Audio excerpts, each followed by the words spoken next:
Hello everyone, welcome to Let's Summary World.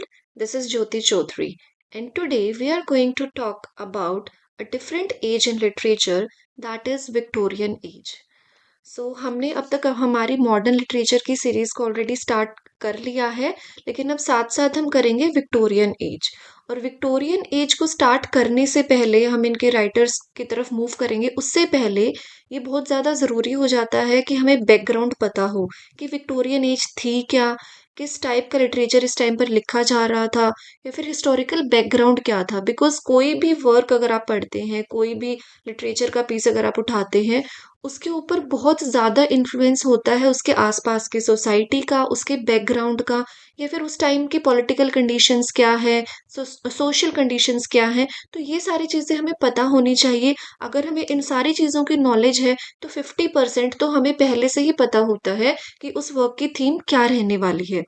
इसीलिए ये बहुत इंपॉर्टेंट है कि पहले हम जानें कि विक्टोरियन एज क्या है, कौन कौन से राइटर्स इस टाइम पर थे, और किस टाइप की थीम पर वो लिख रहे थे, या फिर क्या हिस्टोरिकल बैकग्राउंड था।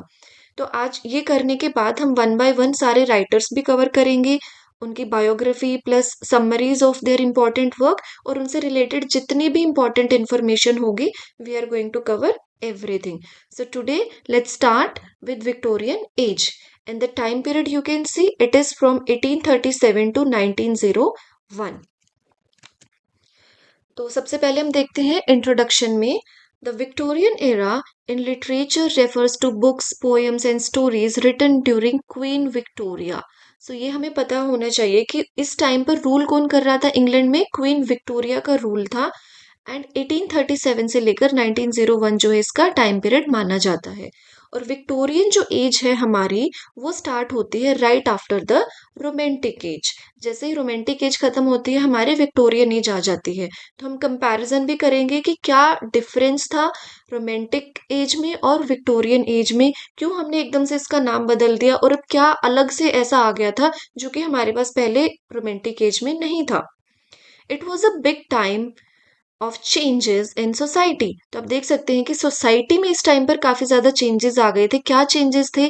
फैक्ट्रीज ग्रो कर रही थी, सिटीज जो है वो अब ज्यादा बड़ी होती जा रही थी, sitting were getting bigger, and new inventions, नई नई इन्वेंशंस जो है होती जा रही थी, साइंस का डेवलपमेंट हो रहा था। इन शॉर्ट हम ये कह सकते हैं।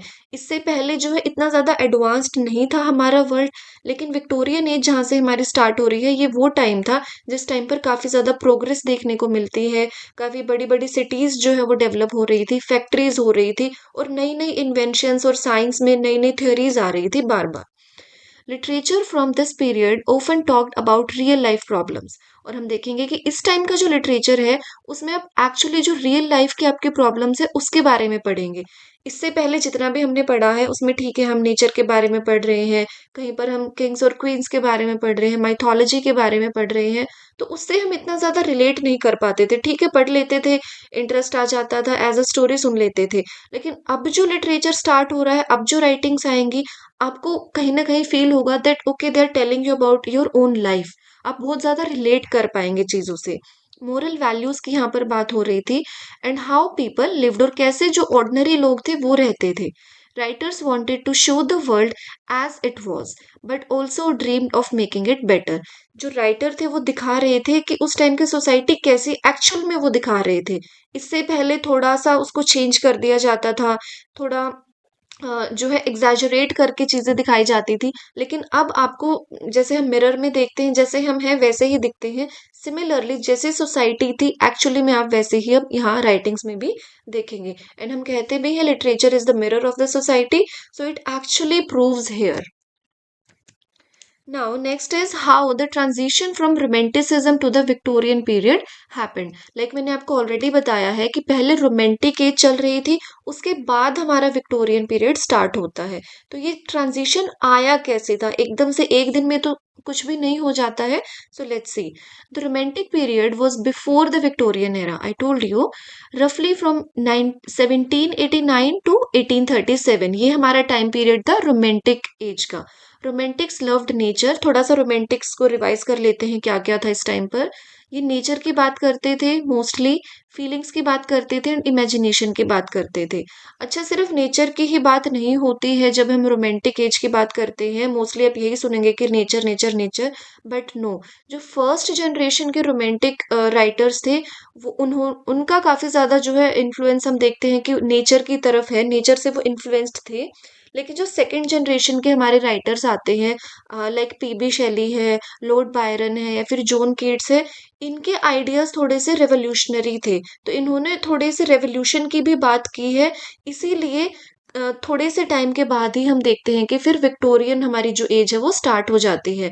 लाइक 15-20 साल का ये टाइम पीरियड होता है जिस जो हमें चाहिए है चेंजेस के लिए, राइट।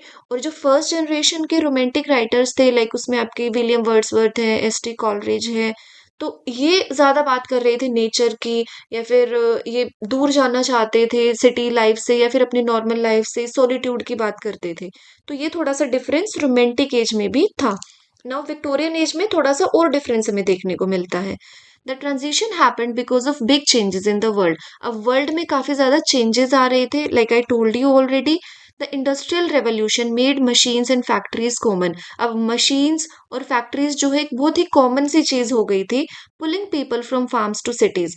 अब लोगों का जो काम करने का तरीका था, उनका इवन काम ही चेंज होता जा रहा था कि अब फार्म्स पे इतना काम उन्हें नहीं मिलता था क्योंकि मशीन्स आ गई थी। अब जो हैंड वर्क था उसकी वैल्यू कम होती जा रही थी बिकॉज वही काम मशीन से 10x की स्पीड पर किया जा सकता था। इसीलिए फैक्ट्रीज जो है डेवलप हो रही थी, इस्टेब्लिश कर दी गई थी काफी ज्यादा फैक्ट्रीज। तो इस वजह से जो लोग थे वो गांव से निकलकर शहरों में जा रहे थे और उनको सिटी लाइफ में रहना पड़ रहा था। This made life harder for many. लेकिन जो वर्कर्स थे उनके लिए लाइफ जो थी वो काफी ज्यादा हार्ड हो गई थी क्योंकि पोल्यूशन बढ़ रहा था अब, और पुअर वर्किंग कंडीशंस थी कि इतनी ज्यादा वर्किंग अच्छी कंडीशंस उनकी नहीं थी कि वो आराम से अपनी लाइफ जो है स्पेंड कर सके। साइंस ग्रो, ये हमारा हो गया first point. Now science grow, science grow कर रही थी। डार्विन की थ्योरी आई थी इस टाइम पर एवोल्यूशन की, कि कैसे लाइफ जो है इवॉल्व हुई है और कहाँ से हमारा जन्म हुआ और कैसे कैसे हुआ है। तो इस वजह से जो ओल्ड बिलीफ्स थे कि कहते थे कि भगवान ने हमें बनाया है, गॉड हैज क्रिएटेड अस, तो इन चीजों पर भी अब सवाल उठने लगे थे। लोग सोचने लगे थे कि एक्चुअल में जो रिलीजियस चीजें हमें बताई जाती हैं वो ट्रू हैं भी या नहीं। सो दे वर क्वेश्चनिंग एक्चुअली। पहले क्या होता था कि ठीक है, जो बाइबल में लिखा है या जो भी हमने सुना है, पढ़ा है, जो भी हमें बता दिया, जो क्लर्जी पीपल होते हैं, चर्च के लोग होते हैं, वो मान लेते थे कि okay, it must be true. लेकिन अब साइंस के डेवलपमेंट की वजह से हमें ये पता चल रहा था कि नहीं, सब कुछ जो हमें बताया गया है दैट वाज नॉट ट्रू। काफी ऐसी चीजें भी है जिनका हमें प्रूफ मिलता है in science, like this was the big impact, Darwin's evolution theory. Now, next is society shifted from focusing on individuals and dreams romantic to groups, rules and fixing real problems. ये तो एक सबसे बड़ा factor हम यहाँ पर देखते हैं कि जो रोमांटिक्स थे वो इंडिविजुअलिज्म की बात करते थे। उन्हें खुद से मतलब था, देखा जाए तो वो काइंड ऑफ सेल्फिश थे, हम कह सकते हैं। इतना ज्यादा रूड वे में नहीं, बट हाँ हम कह सकते हैं समझने के लिए कि वो सॉलिट्यूड की बात करते हैं कि ठीक है, मैं ये सारी प्रॉब्लम्स मुझे हो रही है यहाँ सिटी में रहकर या अपनी फैमिली में रहकर, तो मैं यहाँ से भाग जाना चाहता हूँ, दूर जाना है, पहाड़ों में चले जाना है, नेचर में चले जाना है, नदियों के पास जाना है। ये सब वो करते थे और वो अपनी पीस ढूंढते थे उस नेचर में। लेकिन अब विक्टोरियन एज के राइटर्स क्या करते हैं, यहाँ पर जो सोसाइटी में प्रॉब्लम्स थी उससे लोग भाग नहीं रहे थे, उसको फिक्स करने की कोशिश कर रहे थे। Like rules and fixing real problems, ये थे हमारे विक्टोरियंस। सो ये एक बहुत बड़ा डिफरेंस है। Next is queen Victoria's rain बहुत स्टेबिलिटी। अब क्वीन विक्टोरिया का ये टाइम था, क्वीन विक्टोरिया जो है इस टाइम पर रूल कर रही थी ब्रिटेन में, तो इस वजह से यहाँ पर स्टेबिलिटी आ गई थी काफी ज्यादा, और कुछ स्ट्रिक्ट मोरल्स थे, स्ट्रिक्ट रूल्स भी बना दिए गए थे। Writers move from wild emotions to more practical everyday stories. अब सिर्फ इमोशंस की, फीलिंग्स की या फिर इमेजिनेशन की बात नहीं हो रही थी रोमांटिक एज की तरह। अब बात हो रही थी प्रैक्टिकल लाइफ की, एवरीडे स्टोरीज जो डे टू डे हमारी लाइफ में हैपन होती हैं। कुछ तो ऐसी चीजें होती हैं जिनको हम इग्नोर कर देते हैं, लेकिन कहीं ना कहीं वो छोटी छोटी चीजें भी हमारी साइकी को, हमारे माइंड को अफेक्ट करती हैं। सो इन सारी चीजों की बातें अब एक्चुअल में हो रही थी। लाइक आपके माइंड पर, आपकी साइकी पर थोड़ा थोड़ा फोकस इस टाइम पर जा रहा था। ज्यादा आप देखेंगे कि मॉडर्न एज में होता है, लेकिन शुरुआत कहीं ना कहीं हमारे विक्टोरियन एज में ऑलरेडी हो गई थी। Now This change was gradual. Some romantic ideas lingered, but Victorian writers focused more on society and progress. अच्छा, ये भी नहीं था कि एकदम से ही जो रोमांटिक आइडियाज थे वो खत्म हो गए थे। अभी भी कुछ राइटर्स ऐसे थे जो लिख रहे थे। इवन कुछ राइटर्स तो आपको ऐसे मिलेंगे जो रोमांटिक एज में भी आते हैं प्लस विक्टोरियन एज में भी आते हैं, बिकॉज वो लेट रोमांटिक्स में थे, और साथ के साथ वो विक्टोरियन जो चेंजेस हो रहे थे इस टाइम पर, उसके साथ साथ भी वो अपने आप को इवॉल्व कर रहे थे। तो दोनों चीजें साइड बाय साइड चल रही थी, और कुछ सालों के बाद जो है ये एक हम कंप्लीट चेंज देखते हैं। लाइक आई टोल्ड यू, एक रात में सब कुछ चेंज नहीं होता है, टाइम लगता है। So that is why we have this thing here कि अभी भी जो रोमांटिक आइडियल्स थे वो हमारी सोसाइटी में थे, धीरे धीरे वो खत्म हुए हैं। नाउ अब कुछ मेजर थीम्स जो है विक्टोरियन लिटरेचर के वो हम देखते हैं। सबसे पहले हम देखते हैं कि सोशल इश्यूज, इस टाइम के जो राइटर्स थे वो सोशल इश्यूज पर लिख रहे थे। ये तो मोस्ट इंपॉर्टेंट पॉइंट बन जाता है। लाइक आई टोल्ड यू कि रोमांटिक्स क्या करते थे, वो इंडिविजुअलिज्म, सोलिट्यूड या फिर अपनी इनर पीस को ढूंढ रहे थे। लेकिन जो विक्टोरियन राइटर्स थे या फिर विक्टोरियन पीरियड के जितने भी लोग थे वो सोशल इश्यूज को सीरियस ले रहे थे, प्लस उनको फिक्स करने की कोशिश कर रहे थे। तो उस टाइम पर क्या सोशल इश्यूज थे, पोवर्टी जो है एक मेजर इशू था, चाइल्ड लेबर हो रहा था फैक्ट्रीज में, विमेन के राइट्स के बारे में इसमें बात की गई है, क्लास डिफरेंसेस भी थे, तो उनकी भी बात हम देखते हैं इस टाइम की राइटिंग्स में। Writers showed how the rich and poor lived, और हमें एक्चुअल में पता चलता है कि कैसे जो अमीर लोग हैं वो रहते हैं, rich people, and how the poor people are living, कि क्या डिफरेंस है उनकी लाइफ में, और कैसे कैसे ये वर्किंग कंडीशंस पुअर्स के लिए है प्लस रिच के लिए है। Now morality and duty, morality और ड्यूटी पर काफी ज्यादा फोकस था। Being good, working hard and following rules, ये हमारा मेन मोटिव हो जाता है विक्टोरियन एज में। Many stories taught lessons about right and wrong, तो ये वैसे एक कॉमन सी थीम होती है मोरालिटी वाली, तो कि आप बिल्कुल शुरू से लिटरेचर अगर उठाएंगे तो आपको मोरालिटी लेसन्स तो हर जगह पर मिलेंगे ही मिलेंगे। लेकिन जो विक्टोरियन एज है यहाँ पर ये थोड़ा सा डिफरेंट था, बिकॉज वर्ल्ड चेंज हो गया था, तो उसके अकॉर्डिंग आपको लेसन्स दिए जा रहे थे। बट मोरालिटी की थीम एक तरीके से कॉमन ही चलती रहती है। नाउ प्रोग्रेस एंड चेंज, ये भी एक हमारा बहुत इंपॉर्टेंट पॉइंट बन जाता है कि एक्साइटमेंट अबाउट साइंस, साइंस का डेवलपमेंट तो हम विक्टोरियन एज से ही देखते हैं, इससे पहले कोई ज्यादा ऐसा इफेक्ट था नहीं, इतना डेवलपमेंट साइंस में हुआ ही नहीं था। सो साइंस एंड इंडस्ट्री जो है इवॉल्व हो रही थी every day, but also fear of losing old veg. लेकिन कुछ राइटर्स थे जो इस चीज से भी डर रहे थे कि जो हमारे ओल्ड वेज थे वो एकदम खराब तो नहीं थे ना, माना कि साइंस अच्छी है, हम प्रोग्रेस देख रहे हैं, लेकिन इसका मतलब ये नहीं है कि जो हमारी ओल्ड राइटिंग्स है या फिर पुराना हमारा टाइम था या फिर जो हमारी रिलीजियस टीचिंग्स हैं वो खराब है, नहीं, वो भी तो अच्छी ही थी। लेकिन उन सारी अच्छी चीजों को भी अब साइंस और इंडस्ट्रीज और इस डेवलपमेंट की वजह से भुलाया जा रहा था। लोग जो है काफी ज्यादा प्रैक्टिकल होते जा रहे थे, उनकी मोरल वैल्यूज डाउन होती जा रही थी। तो इस बारे में भी काफी राइटर्स ने लिखा है कि जो हमारी पुरानी मोरल वैल्यूज हैं या फिर जो भी हमारी ओल्ड टीचिंग्स है, ओल्ड वेज है, उनको हमें भूलना नहीं है, उन्हें हमें साथ लेकर चलना है। So about this theme also you will find the literature in this time. Love and family, now love and family की आपको स्टोरीज मिलेंगी, मैरिजेस की बात हुई है, होम लाइफ बिल्कुल रियल जो होम लाइफ होती है वो दिखाई गई है यहाँ पर, जो बिल्कुल एवरी डे की जो प्रॉब्लम्स होती हैं, रिलेशनशिप्स कैसे चल रहे हैं, इस थीम पर भी आप देखेंगे। कुछ राइटिंग्स हैं, ओफन विद हैप्पी और sad endings based on the choices, common सी थीम है। वैसे ये लव एंड फैमिली की थीम भी हमें देखने को मिल जाती है हमारे पुराने लिटरेचर में भी, बट ज्यादा विक्टोरियन से ये चीज स्टार्ट होती है। रिलीजन एंड डाउट, नाउ ये भी एक बहुत ही ज्यादा इंपॉर्टेंट पॉइंट है। इससे पहले रिलीजन का एक बहुत बहुत बड़ा रोल होता था। Faith in God was very strong at that time before Victorian age. लेकिन जैसे ही विक्टोरियन एज हमारी स्टार्ट होती है, जैसे ही हमारी साइंस में डेवलपमेंट होने लगता है, कुछ ऐसी चीजें जिनके हमें आंसर्स नहीं पता थे, उनके आंसर अब साइंस हमें दे रही है, तो लोगों को अब डाउट होने लगता है उनके रिलीजन पर, उनके गॉड पर, उनके पुराने बिलीव्स पर। वो क्वेश्चन करने लगते हैं रिलीजियस अथॉरिटीज को कि जो आप हमें पढ़ा रहे हैं, जो आपने हमें सिखाया है, was it even true, like हम ये सब फॉलो करते आ रहे हैं लेकिन इसका पर्पस क्या था, इससे हमें क्या ही मिला है आज तक। सो ये काफी इंपॉर्टेंट थीम हो जाती है। Now next is empire and exploration, ये भी एक कॉमन सी थीम है। Britain's big empire led to stories about adventures abroad and other cultures. अब ऑब्वियसली डेवलपमेंट हो रहा था, तो जो ट्रैवल करना था वो भी इजी हो रहा था, इसलिए जो ब्रिटेन के लोग हैं वो नई नई अपनी कॉलोनीज में जा रहे थे, नए नए देशों में जा रहे थे, अलग अलग कंट्रीज में। तो अब्रॉड जा रहे थे तो वहाँ के उनके अलग एडवेंचर्स थे, नई चीजें उन्हें जानने को मिल रही थी। तो इन सारी चीजों के बारे में भी हम देखते हैं इस टाइम पर। These themes help people understand their changing world. और ये वो सारी मेजर थीम्स है जिसकी वजह से हमें पता चलता है कि कैसे जो हमारा वर्ल्ड है वो चेंज हुआ है, कैसे धीरे धीरे पहले क्या आइडियल्स थे, क्या थिंकिंग थी लोगों की रोमांटिक एज में, या उससे पहले एलिजाबेथन पीरियड था, या जो भी हमारे पुराने पीरियड्स हैं उनमें हमने देखा है कैसे फिर एकदम से रोमांटिक एज आ जाती है कि बिल्कुल ही सिंपल लाइफ है, कोई स्ट्रिक्ट रूल्स फॉलो नहीं करने हैं आपको पोइट्री में, बिल्कुल सोलिट्यूड की बातें हैं, नेचर की बातें हैं, प्यार भरी बातें हैं।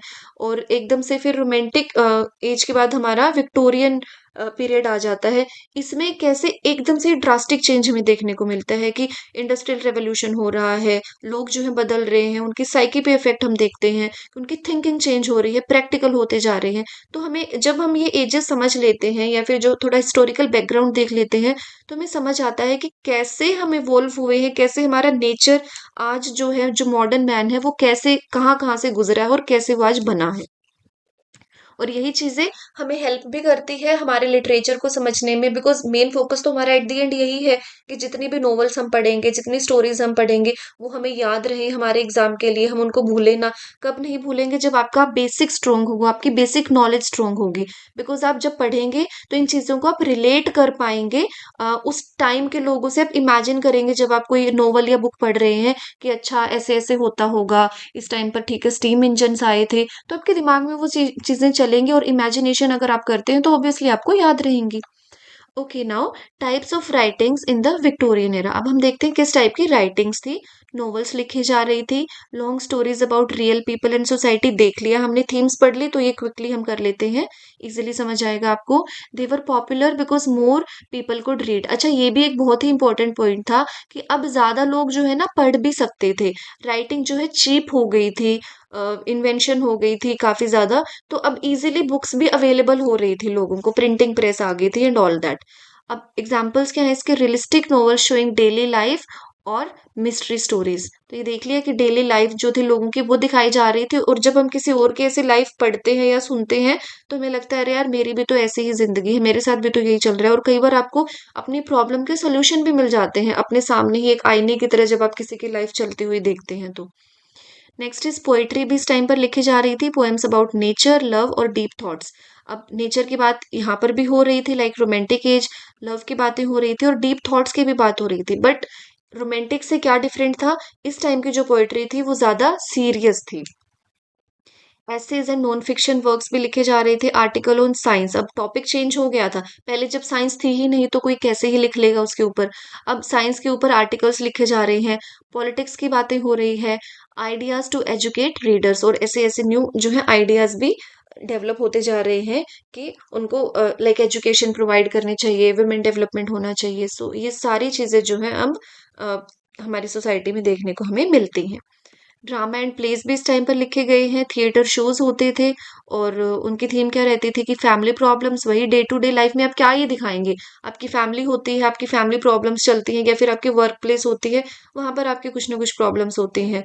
तो यही कॉमन सी थीम बन रही थी, अगर डे टू डे लाइफ दिखानी है तो ऑब्वियसली आप फैमिली प्रॉब्लम्स की बात कर रहे हैं, या फिर कुछ फनी सिचुएशंस भी दिखा दी जाती थी।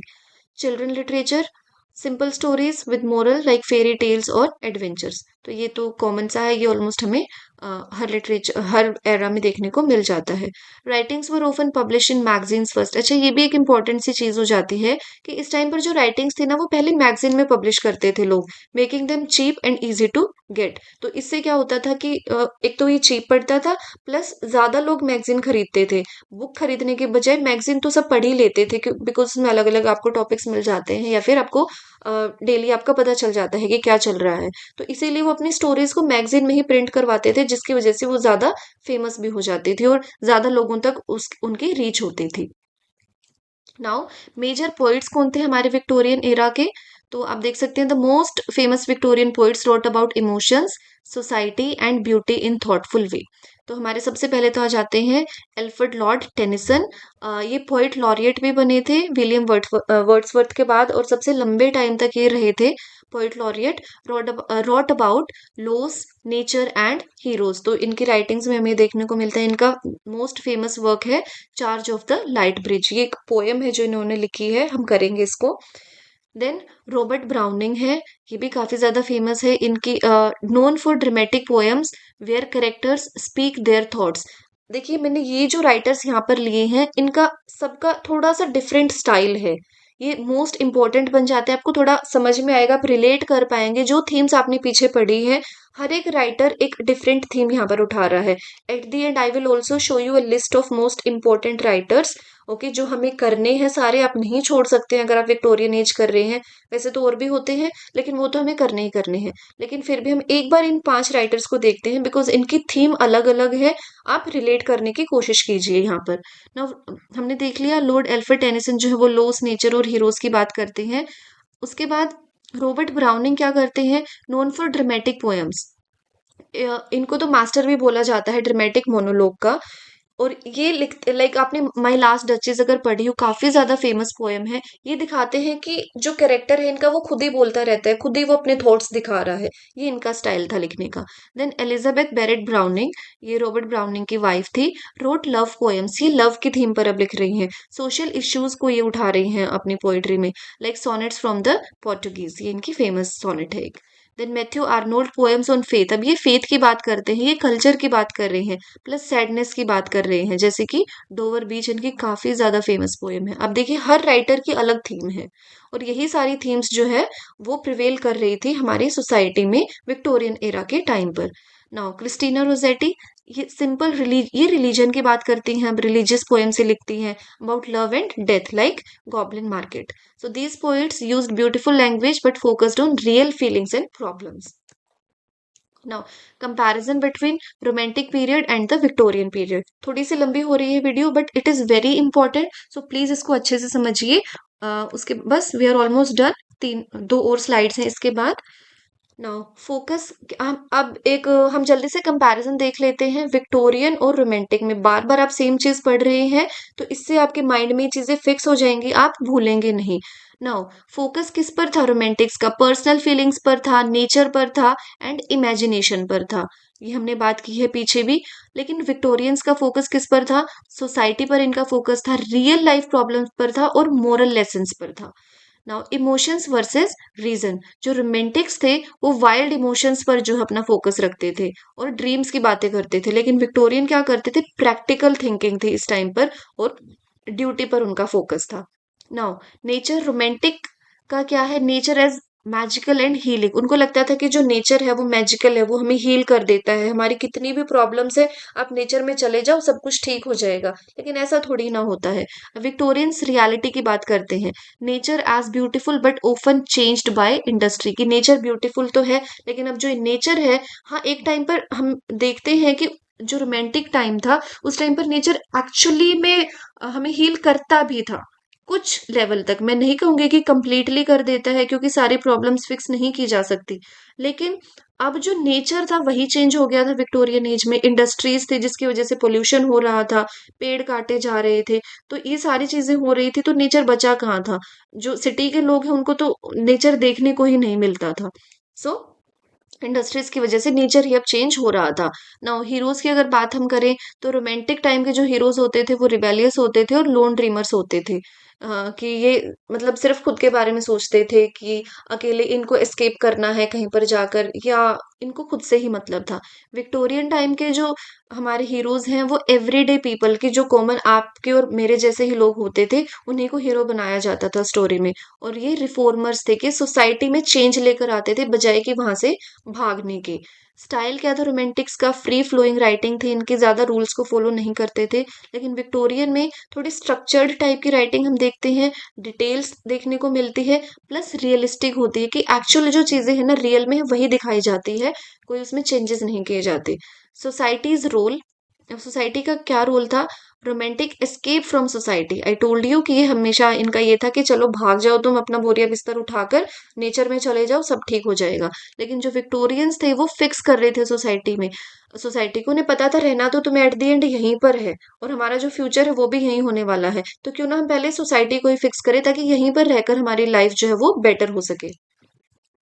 नाउ कुछ मोर इम्पोर्टेंट पॉइंट्स हैं सॉरी, विक्टोरियन एज से रिलेटेड। लाइक विमेन रोल क्या था, more women wrote like Bronte sister. आप इसमें देखते हैं कि विमेन राइटिंग सब बढ़ती जा रही थी, जिससे कि स्ट्रॉन्ग फीमेल कैरेक्टर्स भी हमें देखने को मिलते हैं। इन्फ्लुएंस था साइंस का, बुक्स थी जैसे कि डार्विन की थ्योरी है, affected writing leading to doubts about God and human nature. We have discuss this. Realism की बात हो रही थी, राइटर्स एम्ड फॉर ट्रूथ, अब सच्चाई दिखाई जा रही थी, डिस्क्राइबिंग अगली parts of life like slums. इससे पहले इन चीजों की बातें नहीं होती थी, स्लम एरिया कहीं नहीं दिखाया जाता था, लेकिन अब विक्टोरियन एज जब आई है हमारी, तो जो बुरे से बुरे पार्ट भी हैं सोसाइटी के वो भी आप देखेंगे। और ये सिर्फ स्लम्स की ही बात नहीं है, आप रिलेशंस में भी देखेंगे कि जो फैमिलीज में प्रॉब्लम्स होती है उसमें भी जो रियल एक्चुअल में प्रॉब्लम्स थी, कि अगर कोई ऐसे रिलेशंस हो रहे हैं जो कि नहीं होने चाहिए हैं, वो चीजें भी लिखी जा रही थी। गोथिक एलिमेंट्स भी हम देखते हैं कि गोथिक लिटरेचर भी इस टाइम पर आ जाता है, ड्रैकुला इसका एग्जाम्पल है। देन ग्लोबल इम्पैक्ट था, जो विक्टोरियन लिटरेचर था वो वर्ल्ड वाइड अब फैल रहा था, सिर्फ ब्रिटेन तक ही लिमिटेड नहीं था। And now end of the era, 1901 में जो है मॉडर्निज्म की स्टार्टिंग हो जाती है और हमारे विक्टोरियन एज खत्म हो जाती है। Okay, so now we come to the last slide. ये कुछ लिस्ट है मोस्ट मोस्ट इम्पोर्टेंट जो राइटर्स है जिनको आप बिल्कुल भी स्किप नहीं कर सकते हैं अगर आप विक्टोरियन एज पढ़ रहे हैं और किसी भी एग्जाम की अगर तैयारी कर रहे हैं, तो इनके बारे में तो आपको पता ही पता होना चाहिए। और वन बाय वन हम इन सारे राइटर्स को कवर भी करेंगे, इनकी बायोग्राफी, इनकी लाइफ से रिलेटेड इंपॉर्टेंट पॉइंट्स जो कि बार बार एग्जाम्स में पूछे गए हैं या फिर पूछे जा सकते हैं, प्लस इनके जो इंपॉर्टेंट वर्क्स है उनकी समरी हम करेंगे, और उनसे रिलेटेड जितने भी इंपॉर्टेंट पॉइंट्स होते हैं, लाइक किसी का कोई सब टाइटल है या फिर क्या इंपॉर्टेंट थीम्स है उनकी, everything we are going to cover. So just go through the list quickly now. Charles Dickens है, very important. Charlotte Bronte, Emily Bronte, Jane Austen. अब देखिए मैंने आपको बताया था कि कुछ राइटर्स ऐसे हैं जो कि रोमांटिक लिटरेचर में भी, रोमांटिक एरा में भी आते हैं, रोमांटिक लिटरेचर लिख रहे थे, प्लस विक्टोरियन में भी आते हैं। So Jane Austen is one of a kind.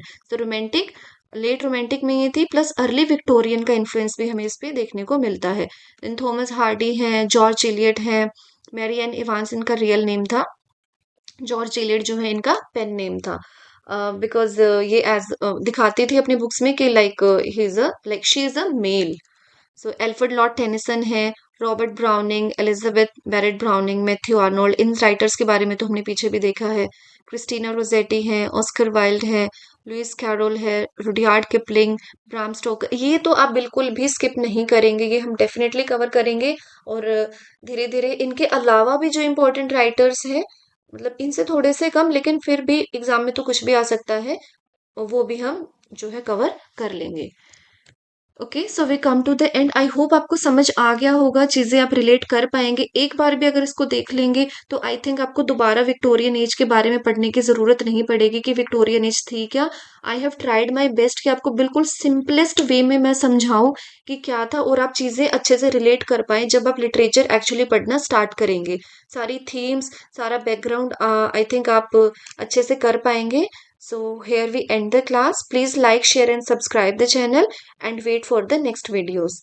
Thank you very much.